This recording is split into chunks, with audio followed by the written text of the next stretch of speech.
নমস্কার, আমি চৈতালি। আর আপনারা শুনছেন আলোর গল্পের আসর। আলোর গল্পের আসরে আজকে আমি পাঠ করব একটি পুরাণের গল্প।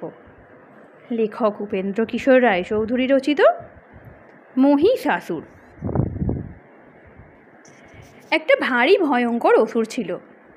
সে মহিষ সাজিয়া বেড়াইত, তাই সকলে তাকে বলিত মহিষাসুর। দেবতারা কিছুতেই মহিষাসুরকে আঁটিতে পারিতেন না।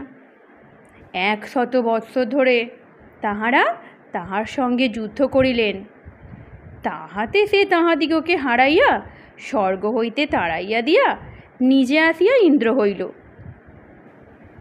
দেবতারা তখন আর কি করেন? তাহারা ব্রহ্মাকে সঙ্গে করিয়া মহাদেব আর বিষ্ণুর নিকটে গিয়া উপস্থিত হইলেন। বলিলেন, হে প্রভু, মহিষাসুর তো আমাদের বড়ই দুর্দশা করিয়াছে, আমাদিগকে যুদ্ধে হারাইয়া স্বর্গ হইতে তাড়াইয়া দিয়াছে। এখন আপনারা যদি আমাদিগকে রক্ষা না করেন, তবে আমাদের উপায় কি হইবে? অসুরদের অত্যাচারের কথা শুনিয়া শিব এবং বিষ্ণুর বড়ই রাগ হইল। সেই রাগে তাহাদের আর সকল দেবতাদের শরীর হইতে এমন একটা তেজ বাহির হইল যে সে বড়ই আশ্চর্য। মনে হইল যেন একটা আগুনের পর্বত আকাশ পাতাল ছাইয়া সকলের সামনে আসিয়া উপস্থিত হইয়াছে।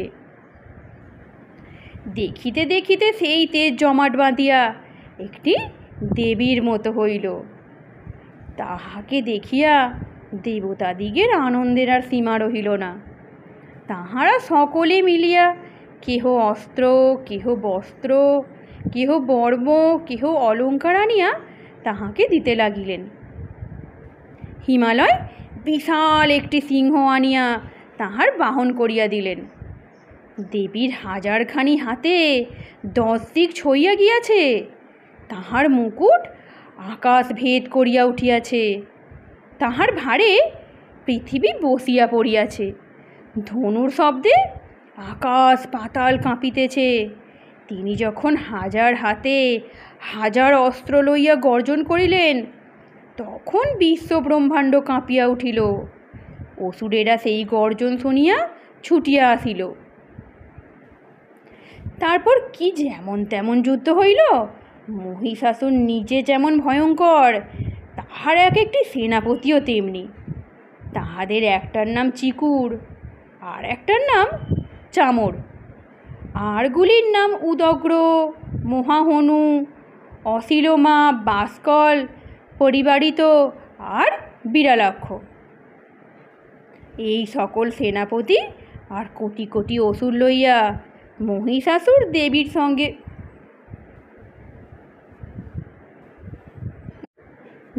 সঙ্গে যুদ্ধ করিতে আসিল। সকলে মিলিয়া অস্ত্র যে কত ছুঁড়িল তাহার সীমা সংখ্যা নাই, কিন্তু সে অস্ত্রে দেবীর কিছুই হইল না। তাহার এক এক নিঃশ্বাসে 1000 1000 ভূত উপস্থিত হইয়া অসুরের দলকে ঠ্যাঙাইয়া ঠিক করিতে লাগিল। দেবীর সিংহ আঁচড় কামড় দিয়া তাহাদিগকে কম নাকাল করিল না। দেবীর নিজের তো কথাই নাই। তাহার 1000 হাতে 1000 অস্ত্র। সে অস্ত্রে তিনি অসুরদিগকে কাটিয়া ফুঁড়িয়া পিষিয়া পুঁতিয়া শেষ করিতে লাগিলেন। সেনাপতিগুলিও কোনোটা দেবীর অস্ত্রের ঘায়ে, কোনোটা তাহার কিলে আর চাপড়ে, কোনোটা বা সিংহের কামড়ে মারা গেল। তখন আর মহিষাসুর চুপ করিয়া থাকিতে পারিল না। সে শিং নাড়িয়া লেজ ঘুরাইয়া গর্জন করিতে করিতে দেবীর ভূতগুলিকে এমনি তারা করিল যে তাহারা পলাইতে পারিলেই বাঁচিত, কিন্তু বাঁচিতে পারিলে তো পলাইবে। দেখিতে দেখিতে সে ভূতের দলকে শেষ করিয়া দেবীর সিংহের পানে ছুটিয়াছে। তাহার লেজের তাড়ায় সাগর লণ্ডভণ্ড, সিংহের নাড়ায় মেঘ সব খণ্ড খণ্ড হইতেছে। নিঃশ্বাসের চোটে পাহাড় পর্বত উড়িয়া যাইতেছে।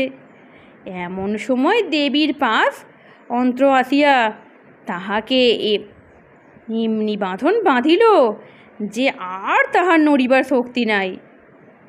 কিন্তু অসুরের মায়া সে কি সহজ কথা? চোখের পলকে মহিষটা সিংহ হইয়া বাঁধন ছাড়াইয়া আসিল। দেবী তখন সেই সিংহটাকে কাটিলেন। অমনি দেখা গেল যে আর সিংহ নাই, তাহার জায়গায় খড়গ হাতে একটা মানুষ খেপিয়া আসিতেছে। মানুষ কাটা যাইতে না যাইতেই কোথা হইতে একটা হাতি আসিয়া দেবীর সিংহকে সুর দিয়া জড়াইয়া বসিয়াছে। দেবী খড়গ দিয়া হাতি সুর কাটিলেন, অমনি হাতি আবার মহিষ হইয়া গেল। সেটা আবার শিং দিয়া দেবীকে পর্বত ছুঁড়িয়া মারে।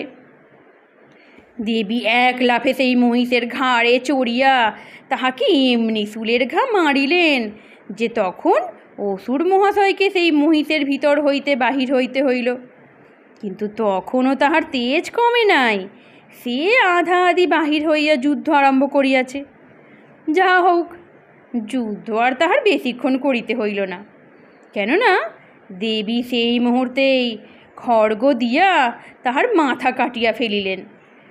তখন তো দেবতাগণের খুব আনন্দ হইবেই। তাহারা দেবীর প্রণাম করিয়া তাহার অনেক স্তুতি করিলেন।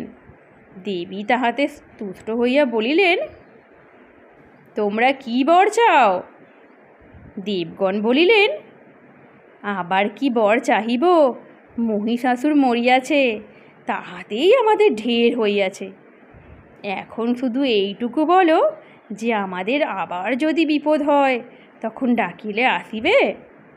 দেবী বলিলেন, আচ্ছা, আমি আসিব। এই বলিয়া তিনি আকাশে মিলাইয়া গেলেন। অসুর যতদিন আছে ততদিন দেবতাদিগের বিপদ হওয়ার আর ভাবনা কি? কাজেই বুঝতেই পারো যে দেবীকে শীঘ্রই আবার তাহাদের ডাকে আসিতে হইয়াছিল। আজকের গল্প এইখানেই সমাপ্ত।